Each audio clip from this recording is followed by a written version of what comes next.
Good morning and welcome to day 13 of 21 Days of Spiritual Success. My name is Monica Reyes and I am a spiritual success coach, taking you through 21 days of spiritual development, creating small shifts to make really big changes in your life. So yesterday we spoke about self-love and we began the journey into the fourth chakra, and all love starts with self-love, the ability you're able to love yourself and even the amount. So once you start to deepen your own love for yourself, you can then deepen the love for others. Today we're going to continue moving into the fourth chakra, but this time we're going to begin our journey into loving others, our relationships, other relationships aside from the one with ourselves. And so I'm going to talk about just the spiritual principles of relationships, what the purpose of relationships are, and why having an authentic relationship is super duper important. So the importance of relationships is learning. Their purpose in our lives are learning. We have a life for us is an individualized curriculum, one that we ourselves have chosen for the evolution of our soul. And relationships are a part of that curriculum, and this is where most of the learning happens. And if you just think about in your past where a lot of your learning, where the pain has come from, where the love, all of those sort of triumphs and challenges, most likely a lot of it has to do with relationships. And the reason for this is we are mirrors of each other.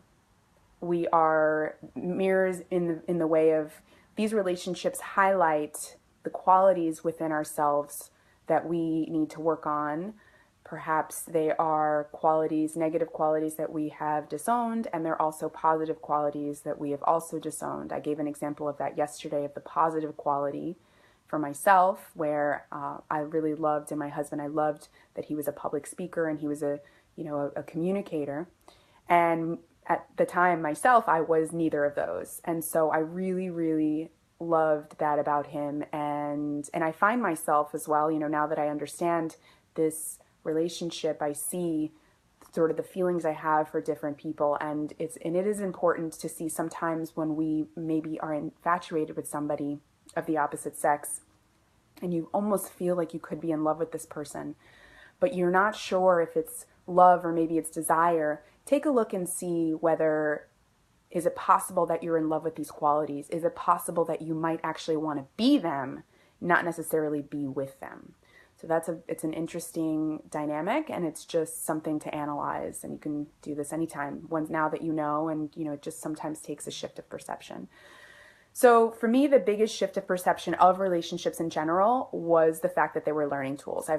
Just seeing every relationship as a learning tool has helped me tremendously, because just take my marriage. Because it's a learning tool, you're able to you can create space, you can see it as what it is, and you don't take things personally, because you realize that this learning is all happening for you, right? This is all happening for your evolution of your soul. And so seeing it from that lens versus being in it and being like, why is this happening to me? Why is this person being this way? You can now take responsibility, because it is a mirror. And when you're a part of the equation, you can take responsibility for your part.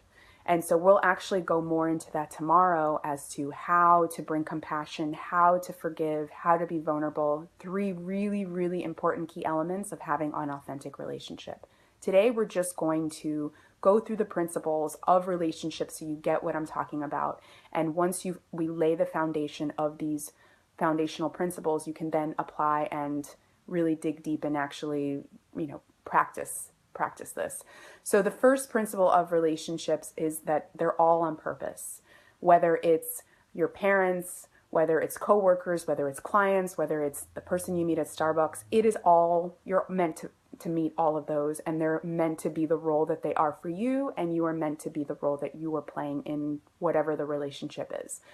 So realizing that there are no mistakes, there are no coincidences, And then you've actually chosen these people. And again, this is where the responsibility comes in. Wow, I speak with a lot of women who have issues with their mother, and so I'm taking responsibility and saying, you chose her.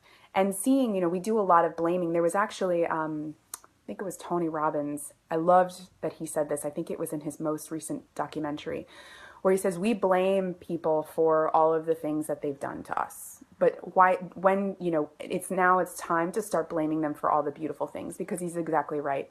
So having to do with parents, so my mother, all the different, I can go on and on and on about all the things she might have done wrong. However, I am like so happy to be who I am today. And I'm so thankful that she did all of that, and because it was the best that she possibly could do, considering her circumstances. And that's the same is true for your parents, and the same is true for every person, because really we are literally trying the best that we can from the state of consciousness that we're at, from the state of mind, from the past, from all the pain and all the struggles and every experience and every event that's ever happened. You are you at that point, and you are literally trying the best from where you are. And I was this product, and there's so many gifts that you're given from that relationship. So seeing it from this place of thank you versus this victim, or like, why did this happen? You can then see the gifts. If the gifts aren't present until you actually see them. But back to the principle number one. So everything is on purpose. Everything is intentional. So I now, knowing this, ever since knowing that everybody's opportunity, it's allowed me to motivate me, and allowed me to get past my fear of speaking to strangers. Or, I used to just walk with my eyes down. I would get into the elevator and have anxiety, like, oh, please don't talk to me. But now, knowing this and really practicing it, I've been able to get past that fear, because everybody does have either a message or a lesson, or because if it's on purpose, they're meant to be there. So one of the exercises we're going to work on that and just test it out and see, so you can actually see. I am recording this. Okay, so number two, principles are, there are 4 different types of relationships. One is temporary. So that's that person that I'm talking about, the Starbucks, sitting down next to you in the airplane. Have you ever struck up a conversation with somebody in the airplane? If they're sitting right next to you, it's because they're meant to sit. And I do that every time. I'm like, I wonder what kind of message they're going to give me today, or something I need to know. And it's really interesting and exciting, because you start to play with this idea of, and you start to see the magic and the miracle of life around you. And imagine this is such a trivial thing, this person sitting next to you, but you see the importance of it. And that's a symbol. It's a symbol showing you of the importance of everything in life, and that everything has a place, and then you are actually a part of that working miracle. It's really, really fascinating and beautiful. All right, number 2 is seasonal. Seasonal relationship is somebody that comes into your life and comes and goes. Maybe they leave, maybe they come back. It could be a client, could be a friend. Number 3 is a lifetime relationship. Those are your husband, your ex-husband, your wife, your mother, your father, those people that are in your lives for a lifetime. And so every person, every relationship, they're called assignments. Okay, just like we're talking about in an individualized curriculum. So these people are assignments, and so your job is to master the reaction that you get from these triggers, so that the outcome is neutrality. And by doing that, you heal yourself, and you start to see you heal others. And so what we do is we just, again, use these as learning tools, seeing them for what kind of assignment they are for you, and then coming at it in that way of a learning tool. It allows you to create space between you and the relationship, which then you can then start to bring in the compassion, the vulnerability, because you start to see that it's for you. It's for the evolution of your own soul. All right, one more type of relationship. This is called a special relationship. Special relationships are in our lives when we feel like we need this relationship to complete us in some way. So we feel like we're lacking, and then we think that this relationship is going to complete that. You see this in a lot of codependent relationships, or sometimes you'll see it in, so this is a celebrity, or you see like, it's like, oh my God, like. And so anytime you make somebody superior or inferior, this is a special relationship. And this is when it's out of whack, it's not in equilibrium. We are all equal, no matter who you are. I don't care if you invented something spectacular. Like, at the end of the day, we are all one, and we all actually have access to all of that. Everything is imprinted into the universe, and you have access to that wisdom. You just don't believe it. And so, by practicing meditation, you're tapping into that incredible source, which is why I'm here, because this is something that I've learned myself, and I want to spread this with the world. All right, so we've gone through the different types of relationships, and so again, we are mirrors of each other. And so looking at them, looking at these relationships, and seeing, like, why am I being triggered this way is super important. So I'm going to show you an example, tell you a couple of examples of how this has happened in my own life, and also in somebody that called me out of nowhere. So in my own life, I had somebody, a good friend of mine, who I was starting to feel like they were inauthentic, to the point where I couldn't be friends with this person. I couldn't be around this person. I couldn't even watch their behavior on social media. It was bothering me so much, because for me as a creator, I'm a creative person, I'm a creator. When you think about that type of mindset of originality, creation, so it used to bother me, because I really, really try to be as authentic as I can be. So with that being said, there must have been a part of me that I was disowning, that the inauthentic part of myself, right? So I used to feel, why am I being so triggered by this? Like, who cares? This person should be allowed to do whatever they want. They haven't really shown me that they're being inauthentic. Why am I feeling this way? So what I realized, so during that exact same time, I was transitioning out of my law firm and into my coaching practice. And I realized that I was being very inauthentic in my law practice, because it wasn't aligned with who I am. This is, I wasn't happy. I wasn't aligned. And once I made the transition and I was fully aligned with who I'm meant to be, guess what? I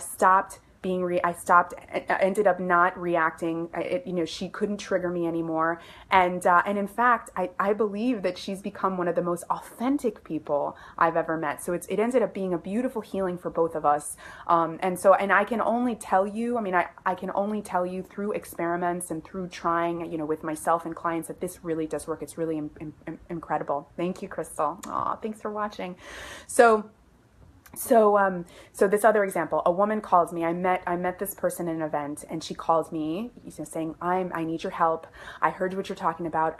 I need some guidance and spiritual guidance. And so she had a relationship. She was married to somebody who had, right off the bat, had cheated on her. She found out he cheated on her within the first year of their marriage, and she was still with him, and she wanted a sign or something to tell her, get out or stay in. And so I asked her, because again, I knew that this was right. Cheating is an inauthenticity. So I asked, are you being inauthentic anywhere in your life? And she said, how did you know? Yes, I'm actually still in love with my ex-husband, and I'm feeling emotionally attached, and so I told her, until you stop emotionally cheating on your husband, until you stop being inauthentic, like, he's going to continue to be inauthentic, and you're going to continue to feel that. And so I think she ended up leaving him, because I don't think she actually felt it, but having that perception and really shifting herself to realize, oh my gosh, I need to take responsibility, because it was very easy for her to say, he's doing this to me, but her energy, this is all energetic, guys. It's important to take energetic responsibility for our side of the equation. And once we're able to do that, you will see it is magical.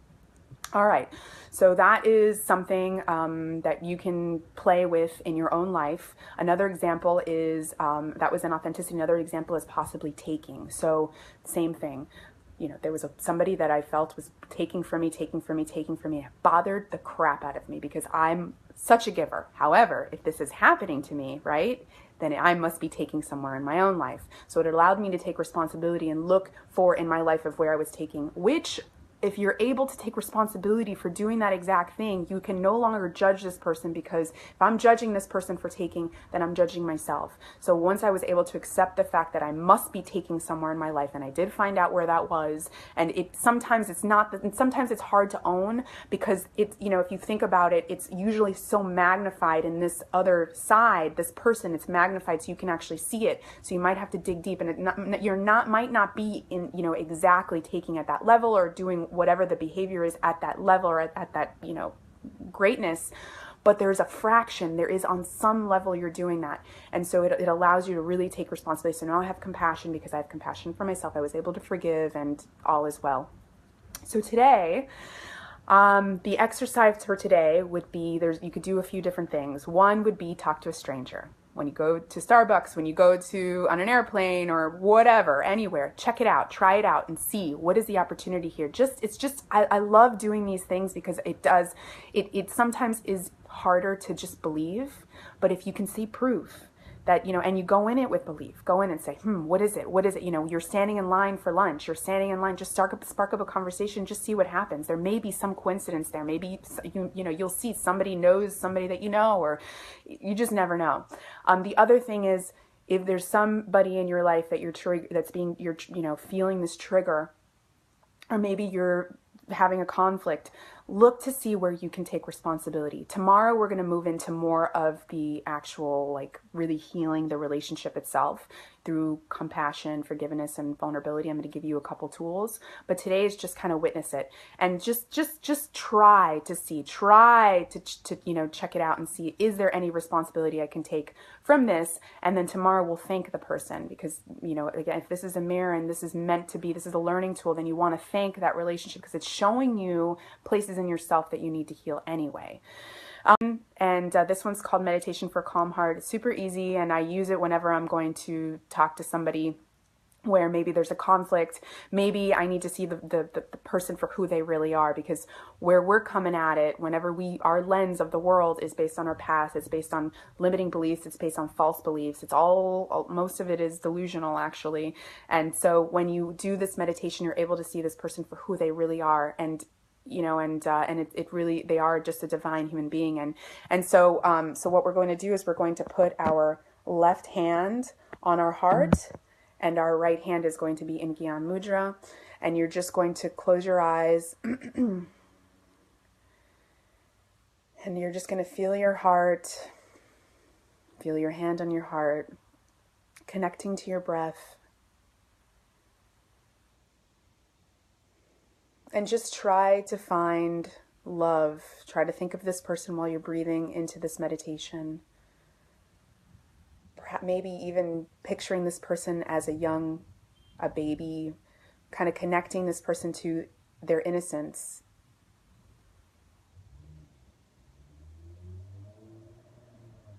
And I would do this for at least 3 to 5 minutes. Before you have this conflicting, this conversation. Maybe you have to ask something difficult. Maybe it's something that you don't want to ask, you're afraid of. Sometimes it's hard to be authentic. Sometimes it's hard to speak our mind. It could be a family member. And this is what I do. And it calms me down. And then just setting that intention. When you're about to have that conversation, just think love. Because at the end of the day, that's all we all want. And that's all anybody wants from you, is for you to love them. They may say something, contrary. They may show up like this, but really they want this. All right. So thank you so much for joining me today, for spending your Sunday with me. I'll be seeing you tomorrow morning at 10:30. And we're going to talk about, like I said, practical applications of healing our relationships. We're still in the 4th chakra of the heart, and we are starting to see our connection to the world and our part in the world and our part within each other.